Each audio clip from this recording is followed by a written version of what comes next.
किसी ने सच ही कहा है कि बारिश की बूंदों ने कानों में कहा है कि किसी की गर्मी लंबे समय तक नहीं रह सकती, चाहे वह सूरज क्यों ना हो। एक गरीब घर का लड़का था जो शहर में रहकर अपनी पढ़ाई को किया करता था।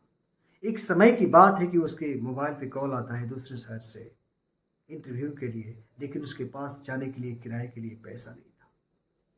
वही मन ही मन उसके पास में एक सेट कपड़ा है, पहन कर तैयार होता है और सोचता है कि कोई आएगा दोस्त, उसके साथ में मैं लिफ्ट लेकर चला जाऊंगा।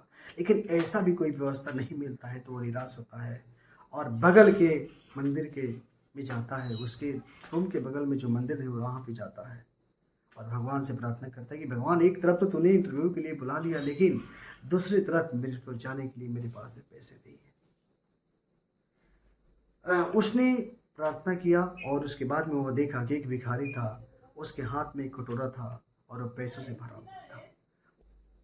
वह भिखारी को देखता है और बोलता है कि जिसको पैसे की आवश्यकता नहीं है उसको पैसे तुम दिए जा रहे हो, लेकिन जिसके पास में पैसे की आवश्यकता है उसको तुम दे ही नहीं रहे हो। इस बात को भिखारी मन ही मन समझ लिया और बोलता है कि क्या मैं तुम्हारा सहायता कर सकता हूँ। उसने बोला कि आप तो अपने सहायता नहीं कर पाते हो, मेरी क्या सहायता करोगे। भिखारी ने बोला कि देखो, मेरा जो पैसा जितना मिलता है, जो दान देने के लिए यहाँ पे आते हैं तो मुझको दान नहीं देते हैं, वो अपने पुण्य के लिए मुझे कुछ रुपये को देते हैं और मैं अपने दवाई को खरीदने के बाद में, कुछ दैनिक सामान को खरीदने के बाद में जो पैसा बचता है मैं फिर से लाकर इसी मंदिर में दान कर देता हूँ, इसलिए चिंता मत करो, मैं तुम्हारा हेल्प करूँगा। उसने बोला कि बाबा, मुझे मात्र 500 रुपये की आवश्यकता है और इससे मैं अपने सभी काम तो कर लूँगा, मेरा इंटरव्यू हो जाएगा भगवान। और वो 500 रुपये मदद के रूप में ले लेता है और वो इंटरव्यू के लिए चला जाता है। उसका लक ही रहता है कि इंटरव्यू में वह सिलेक्टेड हो जाता है। सिलेक्टेड होने के बाद वह मन ही मन खुश हुआ कि आखिर क्या चमत्कार हो गया, भगवान मुझको इस भिखारी के रूप में तो दर्शन दे दिए। वह हंसी खुशी से उस मंदिर के पास में आता है तो देखता है कि वहाँ का नज़ारा कुछ बदला हुआ है।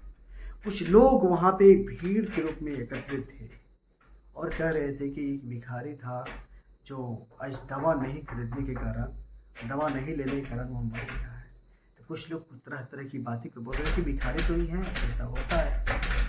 उसने वहाँ पे गया और देखा इससे, तो उसको जब समझा इस बात को कि वही भिखारी है जिसने इसको पैसे को दिया, उसका डेड बॉडी वहाँ पे पड़ा हुआ था।